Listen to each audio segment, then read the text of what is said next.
엄마, 요양원에 가셔야겠어요. 그 말 한마디가 제 인생의 모든 것을 부셔버렸습니다. 평생을 자식들에게 바쳤는데 돌아온 건 차가운 등 뒤와 요양원이라는 이름의 감옥뿐이었죠. 나는 이제 쓸모없는 존재인가? 제 스스로에게 묻고 또 물었습니다. 이대로 비참하게 홀로 자식들에게 버려진 채 죽음을 기다려야 할까요? 아니, 저는 포기할 수 없었습니다.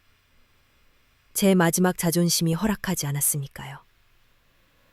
저는 제 삶의 마지막 벼랑 끝에서 이대로 무너질 수 없다고 다짐했습니다.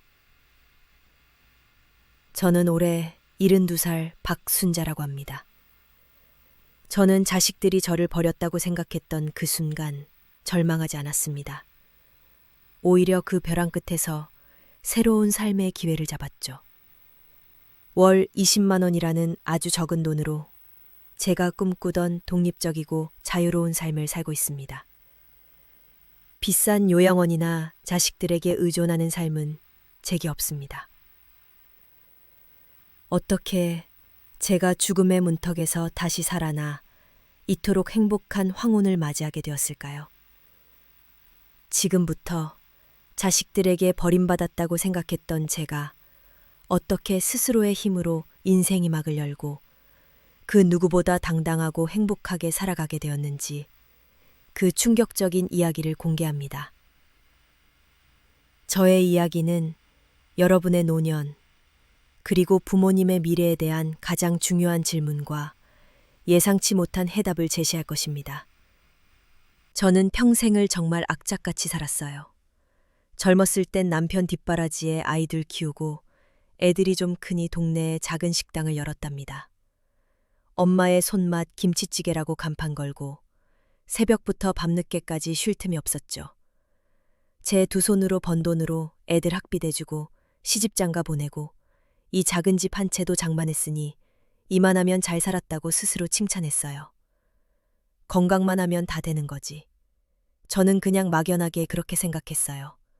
남편이랑 오순도순 살면서 가끔 찾아오는 손주들 재롱이나 보며 편안하게 늙어갈 줄 알았거든요. 그때는 정말 그럴 거라고 철석같이 믿었답니다. 하지만 인생은 우리가 생각지도 못한 순간에 가장 약한 부분을 건드리더군요. 남편이 갑자기 세상을 떠난 후 저는 정말이지 모든 기운을 잃었어요. 그 충격도 컸지만 얼마 지나지 않아 몸 여기저기가 아프기 시작하더라고요. 특히 양쪽 무릎이 정말 심했어요. 처음엔 나이 들면 다 그렇지 뭐 하고 별거 아니라고 생각했죠. 온갖 파스를 붙여보고 뜨거운 수건으로 찜질도 해봤는데 통증은 갈수록 심해져서 나중엔 반잠까지 설치게 됐어요. 아침에 침대에서 내려서면 무릎에서 우드득 소리가 나면서 칼로 찌르는 듯이 아팠어요. 식당 할 때는 새벽부터 밤 늦게까지 서서 일했으니 제 두 다리가 얼마나 고생했겠어요. 이제 와서 그 대가를 치르는구나 싶더라고요. 제 두 다리는 마치 수십 년의 무게를 지탱하다가 이제는 그걸 감당 못하고 부러지기 일보 직전인 것처럼 느껴졌습니다. 결국 병원에서는 퇴행성 관절염 말기라는 마른 하늘의 날벼락 같은 진단을 내렸어요. 의사 선생님이 연세도 있으시고 많이 쓰셔서 그래요. 인공관절 수술 말고는 더 이상 방법이 없습니다. 하시는데 순간 머릿속이 멍해지더라고요. 수술 자체도 무서웠지만 그 후에 제가 어떻게 될지, 누가 저를 돌봐줄지 모든 게 막막했어요. 수술은 잘 끝났다고 하는데 회복은 정말 더디고 고통스러웠죠. 두 다리가 제 마음대로 움직여주지 않으니 간단한 집안일조차 힘들었어요. 싱크대 앞에서 설거지를 하려 해도 무릎이 시큰거려 허리가 아팠고 빨래 널려고 팔 뻗으면 휘청거려서 주저앉기 일쑤였죠. 젊었을 땐 거뜬히 하던 일들이 이제는 제게 넘을 수 없는 거대한 산처럼 느껴졌습니다. 몸이 불편해지니 가장 먼저 외로움을 느끼더라고요. 아들 둘에 딸 하나, 자식 셋을 모두 번듯하게 키워냈다고 생각했는데 이제는 각자 살림 차려 바쁘게 사니 자주 찾아오기 힘들었겠죠. 처음엔 병원에 자주 들렀지만 퇴원 후에는 발길이 뜸해졌어요. 전화 통화조차도 엄마 괜찮으세요? 요즘 바빠서요.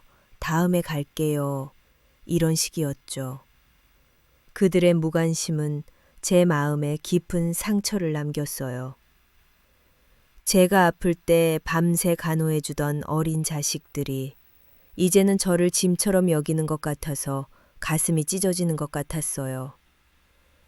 세상에 혼자 남겨진 듯한 외로움에 저는 날마다 눈물로 베개를 적셨습니다. 그리고 제 마음을 완전히 무너뜨린 순간이 찾아왔습니다. 퇴원을 며칠 앞두고 아들, 딸이 병실로 찾아왔어요.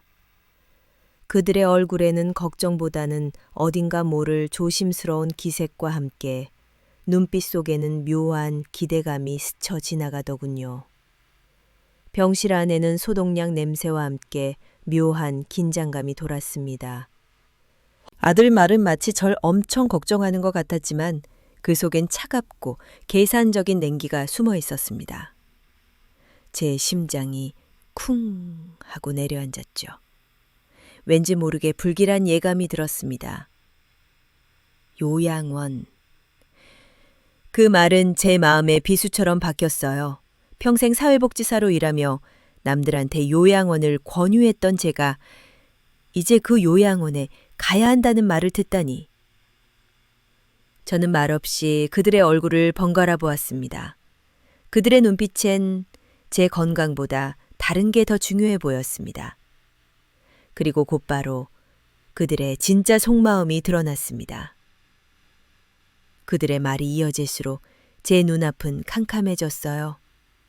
평생을 자식 뒷바라지에 바쳤던 저에게 돌아온 건 재산 나누자는 노골적인 요구였습니다. 내가 기껏해야 요양원에나 갈 팔자인가? 내 마지막 남은 돈마저 자식들한테 다 뺏기고 쓸쓸하게 죽어야 한단 말인가? 겉으로는 아무렇지 않은 척 애써 침착한 표정을 지었지만 제 자존심은 산산조각 났습니다. 오랜 세월 쌓아온 자부심이 한순간에 무너져 내리는 것 같은 고통에 저는 숨조차 제대로 쉴 수 없었습니다. 저는 그냥 고개를 돌려 창밖을 바라볼 뿐이었습니다. 차가운 유리창 너머로 보이는 도시 풍경이 제 마음처럼 황량하고 메말라 보였습니다. 그날 밤 저는 병실 침대에 누워 하염없이 눈물만 흘렸습니다. 제 인생이 이렇게 허무하게 끝나는 건가 하는 생각에 잠을 잘 수가 없었습니다. 정말 이게 최선이었을까? 내가 잘못 산 걸까? 수도 없이 스스로에게 묻고 또 물었죠. 그 밤은 제 삶에서 가장 길고 어두운 밤이었습니다. 저는 요양원만은 절대 안 된다는 굳은 결심을 했어요. 그날 밤 자식들이 돌아간 병실에서 저는 밤새도록 울었습니다. 몸 아픈 것도 힘들었지만 제 마지막 자존심마저 짓밟히는 것 같은 그들의 말에 저는 너무 비참했어요. 내가 평생 바쳐 키운 자식들한테 결국 이런 대접을 받는구나. 내 노년은 결국 요양원 침대 위에서 내 맘대로 안 되는 채로 끝나는 건가? 그런 생각들이 절 짓눌렀습니다. 하지만 저는 포기할 수 없었어요. 평생 남한테 기대기보다는 스스로 문제를 해결해왔던 저였으니까요.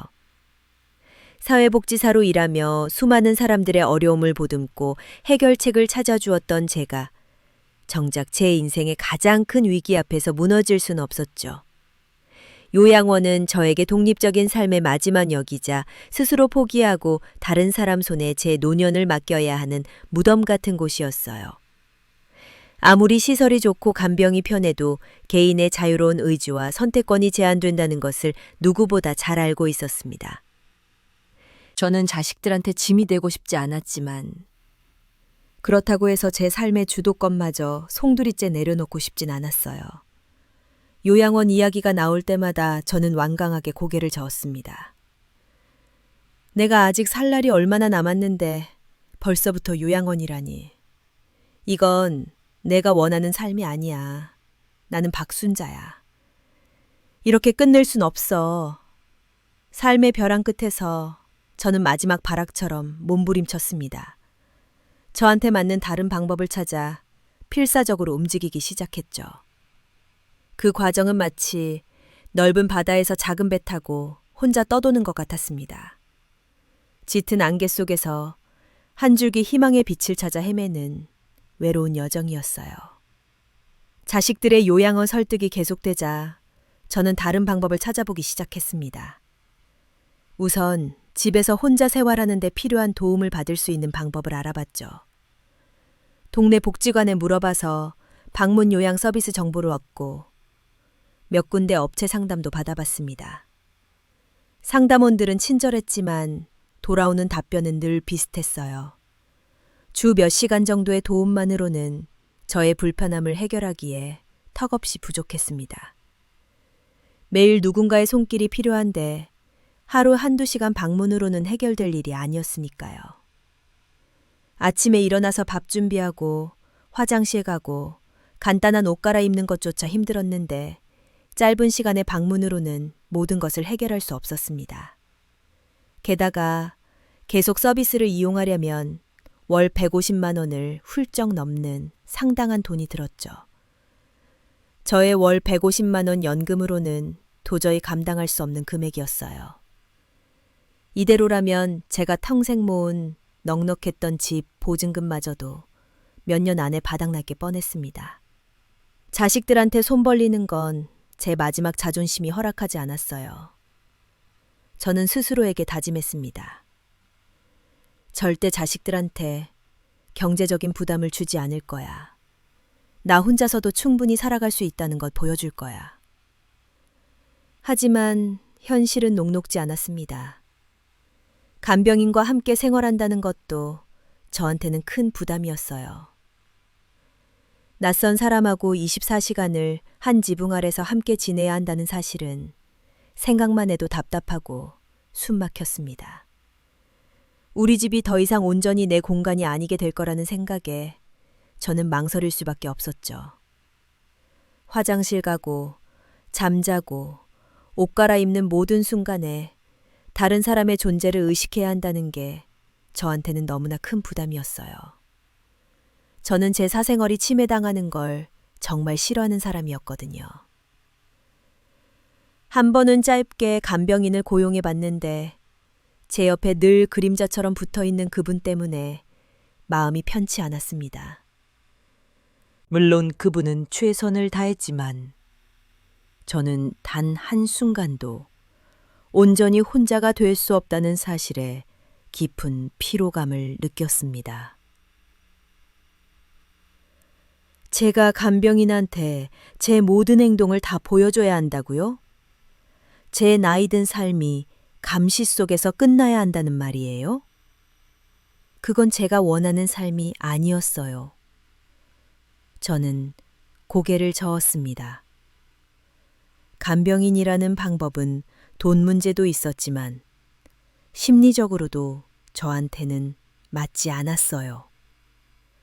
저는 끊임없이 나답게 살 수 있는 방법은 없을까 하고 스스로에게 물었습니다. 나이가 들고 몸이 아프다고 해서 제가 살아온 방식과 가치를 모두 포기해야만 하는 걸까요? 간병인이라는 희망이 사라지자 저는 다른 종류의 집을 찾아 나섰어요. 노트북 앞에 앉아 눈이 빠져라 인터넷 검색창에 노인 주거, 실버타운, 어르신 임대주택 같은 단어들을 쉴 새 없이 입력했습니다. 수많은 정보들이 쏟아져 나왔지만 저한테 맞는 곳을 찾기란 하늘의 별 따기였습니다. 대부분의 실버타운은 들어갈 때 내는 보증금이나 월세가 상상 이상으로 비쌌어요. 그림 같은 전원 생활을 홍보하는 고급 실버타운의 가격표는 저의 마음을 더욱 초라하게 만들었습니다. 수억 원에 달하는 보증금은 제가 평생을 아끼며 모은 돈으로도 어림도 없는 금액이었어요. 결국 돈 있는 사람들만 편하게 늙어갈 수 있는 세상인가. 씁쓸한 자괴감이 저를 덮쳤습니다. 나는 평생 아끼고 모았는데 고작 이 정도밖에 안 되는 건가? 하는 생각에 스스로에게 실망하기도 했죠. 일부 임대주택은 싸긴 했지만 어르신들한테 딱 맞는 시설을 갖춘 곳은 드물었어요. 휠체어를 사용하거나 몸이 불편한 저한테 문턱이 있는 집, 계단이 있는 집, 좁은 화장실은 모두 거대한 장애물이었습니다. 사진으로만 봐도 아찔한 곳들이 태반이었어요. 이런 곳에 들어가느니 차라리 지금 집에 있는 게 낫겠다. 저는 한숨을 쉬었습니다. 검색창을 아무리 뒤져도 저에게 맞는 퍼즐 조각은 나타나지 않는 것 같았습니다. 희망과 절망의 감정이 매일같이 오가며 저를 지치게 했어요. 제 노년은 어쩌면 정말이지 혼자서 싸워나가야 할 외로운 전쟁이 아닐까 하는 생각이 들었습니다. 그러던 어느 날 밤, 절망의 늪에서 헤매던 저에게 기적처럼 한 줄기 빛이 찾아왔어요. 여느 날처럼 밤늦게까지 노트북 앞에 앉아 노인 주거 관련 웹사이트들을 뒤지던 중이었습니다. 지자체 복지정보 사이트에 숨겨진 게시판, 눈에 잘 띄지 않는 구석에서 LH 시니어 복지주택 입주자 모집이라는 작은 글귀를 발견했습니다. 처음엔 또 다른 희망 고문일까 싶어 큰 기대 없이 클릭했어요. 이미 수많은 정보에 지쳐 있었기에 이번에도 별다를 것 없을 거라는 회의감이 앞섰죠. 그런데 화면에 나타난 내용은 저의 얼어붙었던 마음을 서서히 그리고 뜨겁게 녹이기 시작했습니다. 정부 지원으로 운영되는 어르신 전용 임대주택. 이 문구 하나만으로도 제 심장이 미세하게 뛰기 시작했어요. 설명에 따르면 월세가 고작 18만 원이었습니다. 저의 월 150만 원 연금만으로도 충분히 감당할 수 있는 금액이었어요. 요양원 비용이나 간병인 비용에 비하면 말도 안 되게 싼 가격에 저는 믿을 수 없다는 표정을 지었습니다. 혹시나 하는 마음에 눈을 비비고 다시 읽어보았습니다. 맞았습니다. 18만 원. 이 정도면 혼자서도 충분히 생활비를 꾸려나갈 수 있을 터였습니다. 더 이상 자식들한테 짐이 되거나 그들의 눈치를 보지 않아도 된다는 생각에 가슴이 벅차올랐습니다. 잊었던 희망이 다시금 솟아나는 기분이었죠. 눈물이 핑 돌았지만 이번에는 슬픔의 눈물이 아니었습니다. 안도와 희망이 뒤섞인 뜨거운 눈물이었습니다. 설명은 계속되었습니다. 이곳은 단순한 저렴한 주택이 아니었습니다. 어르신들을 위한 맞춤형 설계가 되어 있다는 점이 저의 마음을 강하게 사로잡았습니다. 사진 속에는 문턱 없는 평평한 바다, 욕실과 침실 곳곳에 튼튼하게 설치된 안전 손잡이, 위급 상황 시 누르기만 하면 곧바로 도움을 받을 수 있는 비상벨이 선명하게 보였습니다. 무엇보다 저의 마음을 사로잡은 건 생활지원사였어요. 주기적으로 찾아와 안부를 확인하고 필요한 걸 도와주며 공동체 활동도 돕는다는 설명에 저는 눈물을 글썽했습니다. 마치 저를 위해 만들어진 공간 같았어요. 불편한 다리 때문에 집안에서도 항상 조심해야 했고 언제든 넘어질까 불안했던 과거와는 완전히 다른 안정감을 느꼈습니다. 저는 웹사이트에 나와 있는 복지주택 사진들을 하나하나 넘겨보았습니다. 햇살이 잘 드는 깨끗한 거실, 미끄럼 방지 타일 깔린 넓은 욕실, 그리고 휠체어도 여유롭게 드나들 수 있는 넓은 출입구까지 모든 게 완벽하게 느껴졌습니다. 이전에 봤던 열악한 임대주택들과는 차원이 달랐어요. 저는 망설임 없이 다음날 아침 일찍 관련 기관에 전화해서 자세한 상담을 요청했습니다. 제 목소리에는 정말 오랜만에 느껴보는 활기와 희망이 가득했습니다. 몇 번의 서류 준비와 까다로운 방문 면담 절차를 거쳐야 했지만 저는 지친 줄도 모르고 모든 과정을 적극적으로 해냈습니다. 때로는 복잡한 서류에 머리가 아프기도 했고 면담 과정에서 제 지난 삶을 설명하는 게 힘들기도 했지만 저는 묵묵히 모든 과정을 이겨냈습니다. 드디어 입주가 확정되었다는 연락을 받았을 때 저는 저도 모르게 뜨거운 눈물을 흘렸습니다. 그건 지난날의 서러움과 고통, 그리고 드디어 찾아온 새로운 삶에 대한 기대감이 뒤섞인 눈물이었죠. 저는 이 복지주택이 단순한 집이 아니라 제 남은 삶을 다시 시작하고 자존감을 되찾을 수 있는 마지막 기회임을 직감했습니다. 제 얼굴에는 오랜만에 진정한 미소가 피어났습니다. 마치 굳게 닫혔던 마음의 문이 활짝 열리고 그 사이로 따뜻한 햇살이 쏟아져 들어오는 기분이었습니다. 저는 마침내 제 삶의 지휘봉을 다시 잡았다는 확신에 가득 찼습니다. 길고 힘들었던 여정 끝에 저는 마침내 꿈에 그리던 새로운 보금자리에 발을 들였답니다. 이곳은 저에게 단순한 집 이상의 의미를 가졌어요.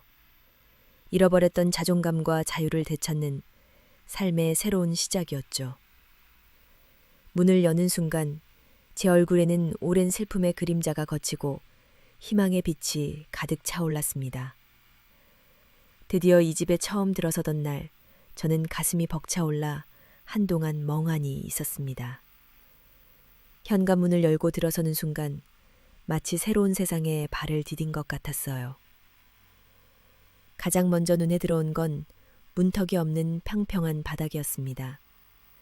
이전 집에서는 작은 문턱 하나도 제게는 거대한 장애물처럼 느껴져 늘 조심하고 또 조심해야 했거든요.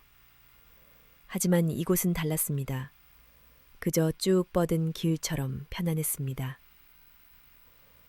휠체어를 사용하거나 지팡이를 짚는 어르신들도 불편함 없이 다닐 수 있도록 세심하게 설계된 배려가 느껴졌죠. 넓고 환한 거실에는 햇살이 가득 쏟아져 들어와 실내를 환하게 비췄습니다. 쾌적한 공기와 따뜻한 햇살에 저는 그 자리에 서서 한참 동안 집안을 둘러보았습니다. 깔끔하게 정돈된 부엌, 아늑한 침실, 모든 게 저한테 딱 맞춤처럼 느껴졌어요. 특히 화장실 곳곳에 튼튼하게 설치된 안전 손잡이와 위급 상황 시 누르기만 하면 곧바로 도움받을 수 있는 비상벨은 제 마음을 한결 편안하게 해주었습니다. 밤에 잠자다가 혹시나 무슨 일이라도 생기면 어쩌나 하는 불안감에 시달렸었는데 이제는 안심하고 잠들 수 있게 된 겁니다. 이전에 살던 집은 저에게 추억이 가득했지만 동시에 불편함과 외로움이 공존하는 공간이었습니다. 하지만 이곳은 저에게 새로운 시작과 안정감을 선물해 주었습니다. 저는 이제 제가 원하는 시간에 밥을 차려 먹고 제가 좋아하는 텔레비전 프로그램을 보며 제가 원하는 대로 하루를 보낼 수 있게 되었습니다. 진정한 저만의 공간에서 자유를 만끽하고 있죠. 정말 오랜만에 느껴보는 이 편안함과 안정감에 저는 밤마다 감사 기도를 드립니다. 잠자리에 들 때마다 이제 정말 살 것 같다는 안도감에 눈물이 나기도 합니다. 새로운 보금자리는 저에게 단순한 집을 넘어 잃어버렸던 활력과 새로운 사람들을 선물했습니다. 저는 이곳에서 진정한 의미의 공동체를 만났고 그 안에서 외로움을 극복하며 삶의 활력을 되찾았죠. 이곳의 풍부한 커뮤니티 프로그램과 이웃 간의 따뜻한 교류는 제 삶에 새로운 빛을 비춰 주었죠. 이곳에 와서 가장 좋았던 점은 바로 이웃입니다. 이전에는 혼자 넓은 집에 갇혀 지내다 보니 외로움이 극에 달했었어요. 하루 종일 누구와 말 한마디 나누지 않는 날도 많았죠. 텔레비전만이 유일한 친구였고 가끔 오는 자식들의 전화만이 유일한 소통 창구였습니다. 하지만 이곳에서는 상황이 완전히 달라졌습니다. 저와 비슷한 연배의 이웃들이 많아 금세 친해질 수 있었어요. 아침마다 건강체조교실에서 함께 몸을 풀고 점심 식사는 공동식당에서 함께 먹으며 자연스럽게 이야기도 나눕니다. 식사 시간은 늘 웃음소리로 가득해요. 서로의 안부를 묻고 소소한 고민을 나누며 때로는 젊은 시절의 추억을 이야기하며 웃고 울다 보니 마치 오랫동안 알고 지낸 가족처럼 느껴져요. 한 번은 제가 감기에 심하게 걸려서 며칠 동안 밥을 못 먹은 적이 있었는데 생활지원사분께서 제 상황을 아시고는 옆집 사는 언니가 말씀해 주셨나 봐요. 다음 날 아침에 언니가 직접 끓인 죽과 따뜻한 생강차를 가져다 주시는데 그 따뜻한 마음에 정말 눈물이 왈칵 쏟아졌습니다. 나 혼자가 아니구나. 여기서는 나를 보살펴주는 사람들이 있구나 하는 생각에 가슴이 뭉클했죠. 마치 잊고 지냈던 따뜻한 정을 다시 느끼는 기분이었습니다. 저는 이곳에서 잊고 지냈던 관계의 소중함을 다시금 깨닫고 있습니다. 이곳은 단순한 집이 아니라 서로에게 힘이 되어주는 커다란 가족 공동체입니다. 매일 아침 거실에서 나오는 어르신들 얼굴에는 피곤함 대신 활기가 넘쳐요. 서로를 보며 웃고 가볍게 농담을 건네는 모습이 얼마나 정겨운지 모릅니다. 이곳에서는 정말 다양한 복지 프로그램들이 운영되고 있어요. 무료로 참여할 수 있는 건강체조 교실부터 요가, 그림 그리기, 도예 같은 취미 활동, 심지어 스마트폰 사용법을 알려주는 교육까지 없는 게 없어요. 저는 특히 스마트폰 교육이 제일 재밌어요. 젊은 친구들이 가르쳐 주는데 손죽벌 되는 선생님들이 너무 친절하게 알려줘서 이제는 유튜브도 보고 친구들이랑 카톡으로 사진도 주고받는답니다. 아이들과 손주들에게 제가 먼저 영상통화를 걸기도 하고요. 제가 이렇게 새로운 것을 배우고 즐기는 모습을 보면 자식들도 놀라워합니다. 엄마, 정말 많이 달라지셨네요. 하고요. 그리고 저는 이곳에서 다시금 잃었던 삶의 의미를 되찾고 있습니다. 예전에는 그저 하루하루를 버텨내는 것이 목표였다면 이제는 매일 아침 눈을 뜨면 오늘은 또 어떤 즐거운 일이 있을까 하는 기대감으로 가득합니다. 제가 사회복지사로 일했던 경험과 지식을 살려 이곳 어르신들에게 간단한 행정 업무나 정보 검색을 도와드리기도 합니다. 또 예전에 식당을 할 때 손맛 좋다는 칭찬을 많이 들었으니 이제는 봉사활동으로 다른 이웃들에게 밑반찬 만드는 법을 가르쳐주고 있답니다. 제가 만든 음식을 맛있게 드시는 이웃들을 보면 얼마나 뿌듯하고 행복한지 몰라요. 제가 다시 누군가에게 도움이 되는 존재가 되었다는 사실이 저의 삶에 큰 활력을 불어넣어 주었습니다. 몸도 많이 편안해졌어요.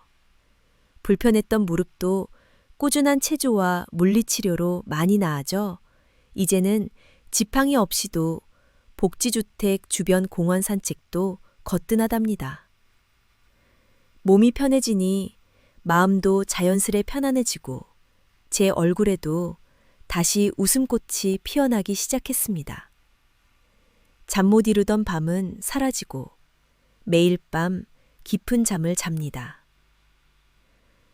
이곳은 저에게 단순한 집이 아니라 제2의 인생을 시작하게 해준 희망의 공간입니다. 저는 이제 나이 들면 끝이라는 생각을 하지 않아요. 오히려 나이 드니까 더 새로운 것을 할 수 있다고 자신 있게 말할 수 있습니다. 이곳은 저에게 다시금 인생의 찬란한 황혼기를 선물해 주었습니다. 자, 이제 제가 직접 경험한 이 놀라운 노년에 대한 시니어 복지주택에 대해 여러분께 자세히 알려드릴게요. 저처럼 막막한 노년을 보내고 계신 분들, 혹은 사랑하는 부모님 노후를 걱정하는 자녀분들께 제가 드리는 정보가 분명 큰 도움이 되리라 믿습니다. 저는 이걸 숨겨진 보물이라고 부르고 싶어요. 아직 많은 분들이 잘 몰라서 놓치고 계시거든요. 하지만 제가 오늘 이 자리에서 그 보물의 모든 것을 파헤쳐 드리겠습니다. 시니어 복지주택은 몇 가지 종류가 있어요. 가장 대표적인 것이 제가 살고 있는 LHSH 시니어 복지주택이고 흔히 공공 실버주택이라고도 불립니다. 이 주택들은 정부나 지방자치단체가 돈을 대서 짓고 운영하는 임대주택으로 월세가 아주 저렴한 것이 가장 큰 특징입니다. 주로 만 65세 이상의 소득이 적은 어르신들을 대상으로 짓고 어르신들의 몸 상태와 생활 방식을 고려한 맞춤형 설계가 되어 있어요. 예를 들어 제가 사는 곳처럼 문턱이 없고 미끄럼 방지 타일 깔려 있고 안전 손잡이가 곳곳에 설치되어 있는 식이죠. 또 지자체에서 운영하는 실버 안심주택이나 고령자 복지주택 같은 이름으로도 불리는데 이름은 조금씩 달라도 대부분 비슷한 목적을 가지고 어르신들이 안정적으로 살고 편안하게 지낼 수 있도록 도와줍니다. 중요한 건 이런 주택들이 단순히 잠자는 곳을 넘어 여러 사람들과 함께 지낼 수 있는 시설과 복지 프로그램을 같이 제공한다는 점입니다. 그럼 가장 궁금해하실 입주 조건은 무엇일까요? 우선 만 65세 이상이어야 합니다. 지역별, 주택별로 만 60세 이상인 곳도 있으니 공고를 꼼꼼히 확인하셔야 해요. 그리고 소득 기준과 재산 기준을 맞춰야 합니다. 대략 도시근로자 가구당 월 평균 소득의 50% 또는 70% 이하여야 하거나 일정 금액 이하의 부동산 및 금융자산을 가지고 있어야 합니다. 이 기준은 매년 조금씩 달라지니 꼭 그해 모집 공고를 확인해야 해요. 10만 원 내외의 임대료로 걱정 없이 살 수 있다는 건 정말 큰 축복이에요. 연금이나 용돈만으로도 충분히 생활이 가능하니 돈 걱정에서 완전히 벗어날 수 있습니다. 둘째, 안전하고 편한 집 환경입니다. 문턱 없는 바닥, 미끄럼 방지 타일, 안전 손잡이, 그리고 위험할 때 누르는 비상벨까지 어르신들을 위한 세심한 배려가 돋보여요. 넘어질 걱정 없이 집안에서 자유롭게 움직일 수 있다는 게 얼마나 큰 행복인지 모릅니다. 셋째, 다양한 공동체 생활입니다. 혼자 사는 외로움을 잊고 비슷한 나이와 경험을 가진 이웃들과 친구가 되어 함께 어울릴 수 있습니다. 서로 안부 묻고 같이 밥 먹고 소소한 취미 활동을 함께하며 새로운 활력을 얻게 돼요. 넷째, 생활 지원 서비스입니다. 생활 지원사분들이 주기적으로 찾아와 안부 확인해 주시고 필요하면 병원 같이 가거나 서류 처리도 도와주셔서 정말 든든하답니다. 작은 불편함도 쉽게 이야기하고 도움받을 수 있다는 게 큰 위안이 됩니다. 다섯째, 다양한 복지 프로그램이 운영됩니다. 체조, 요가, 그림 그리기, 노래 교실 등 무료나 아주 싸게 참여할 수 있는 프로그램들이 많아서 지루할 틈이 없어요. 이 모든 것이 나이 든 삶의 질을 확 좋아지게 만들죠. 저는 이곳에서 몸과 마음 모두 건강해지고 있습니다. 물론 생각해 볼 점들도 있습니다. 첫째, 경쟁률이 높아요. 좋은 곳은 경쟁이 치열할 수 있으니 꾸준히 공고를 확인하고 빠르게 신청하는 게 중요합니다. 둘째, 지역 제한이 있을 수 있어요.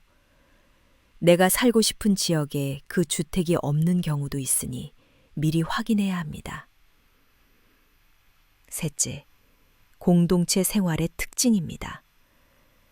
아무리 좋아도 여럿이 함께 지내는 게 익숙지 않은 분들에게는 불편할 수도 있어요. 사생활이 어느 정도 공유될 수 있다는 점을 이해하고 배려하는 마음이 필요합니다. 하지만 저는 이 몇 가지 단점을 기꺼이 감수하고도 남을 만큼 큰 행복을 얻었습니다.